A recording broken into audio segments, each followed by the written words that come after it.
And now I would like to call upon our President Nalaka, who's going to give us a brief presentation on building cultures and building peace, and at the same time he's going to introduce the members of our board.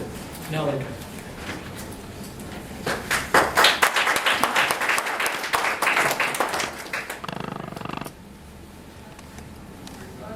Our keynote speaker today, Dr. Vikram Lamba, and other dignitaries. Just to save time, I'm not going one by one. Invited guests and friends. Today is a very special day because in parallel to the World Peace Day celebrated by United Nations, we are celebrating it here.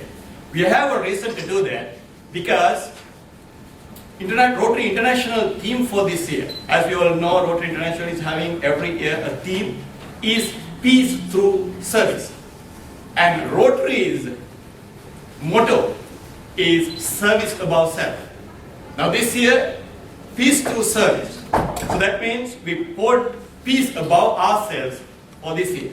In other words, in parallel to that, during the changeover, we established a motto or theme for us here in Mississauga.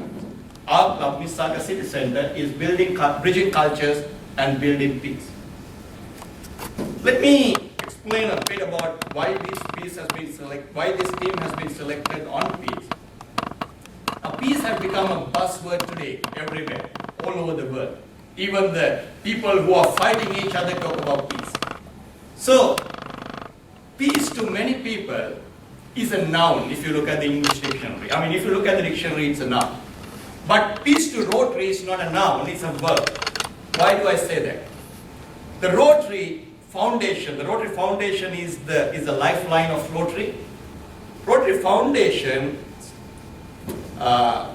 mission, if I say, it says the Rotary Foundation's mission is to enable Rotarians to advance world peace, goodwill, and understanding. Not only that, doing what? Rotary goes one step beyond and say, by alleviating poverty, by developing education, and enhancing health. So Rotary has the solution. Rotary is not just saying what to do.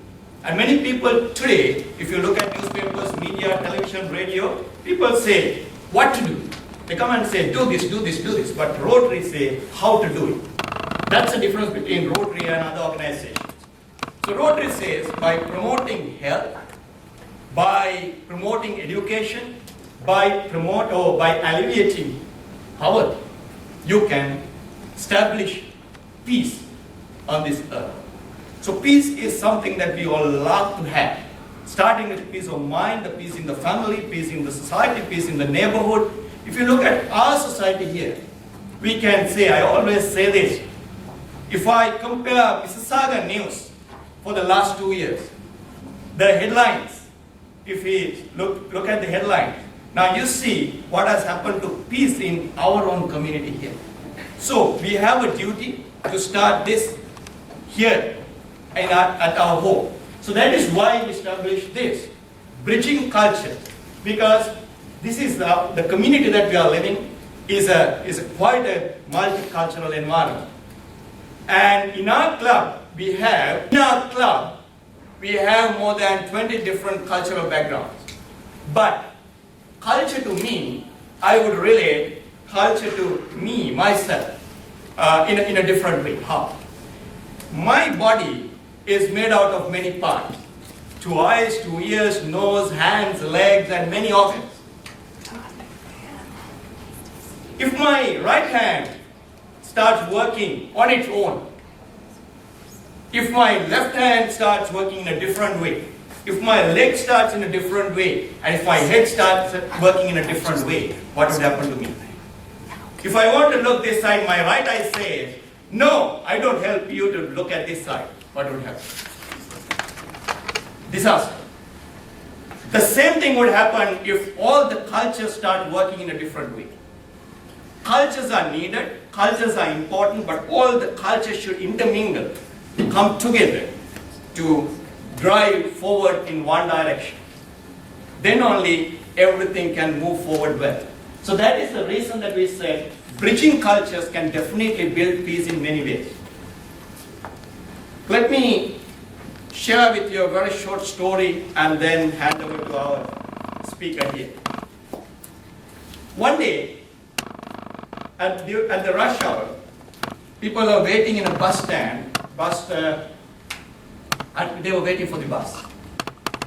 And in the line, in the front of the line, there was an old lady who was with 2 grocery bags in her hand. And behind her was a young man with a lot of energy. And the bus came, and old lady entered into the bus, and there was only one seat left in the bus.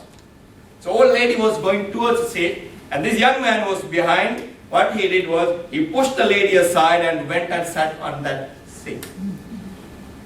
And there were many people on the bus. There in the front seat, a lady who was a women activist, was fighting for the rights of women.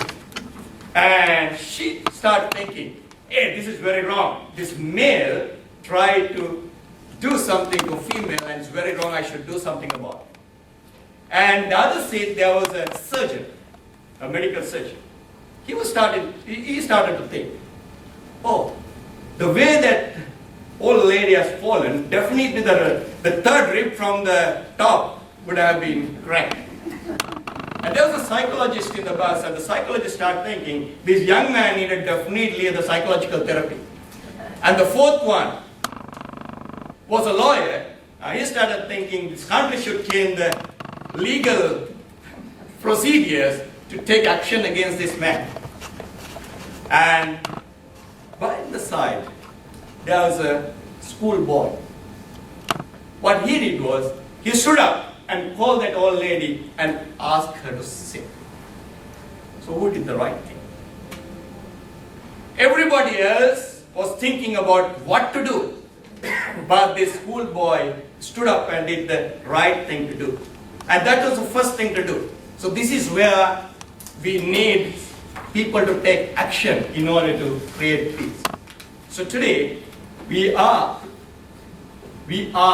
emphasizing that. We may be small, but we are emphasizing if we can do one at a time, we can move forward. So bridging cultures and building peace is for that. So Rotary has done many activities, many things all over the world, because as we all know, Rotary is there in almost every country in the world, more than 200 countries in the world, and we have 1.2 million Rotarians in almost 36,000 Rotary clubs in the world, and they all are doing a lot of work to create peace in the world. Rotary has done impossibles, and one thing is the polio eradication. People said 15, 20 years back, this cannot be done, but Rotary has done that, and on the 30th August, we had only 76 cases of polio all over the world, and only 3 countries. And I'm happy to say that India is polio free now. So Rotary has done that, and the Rotary's next task is establishing peace in the world, and I'm very sure that Rotary can do that. So let's make it happen. We all can do that. And again, I welcome you all, and thank you very much.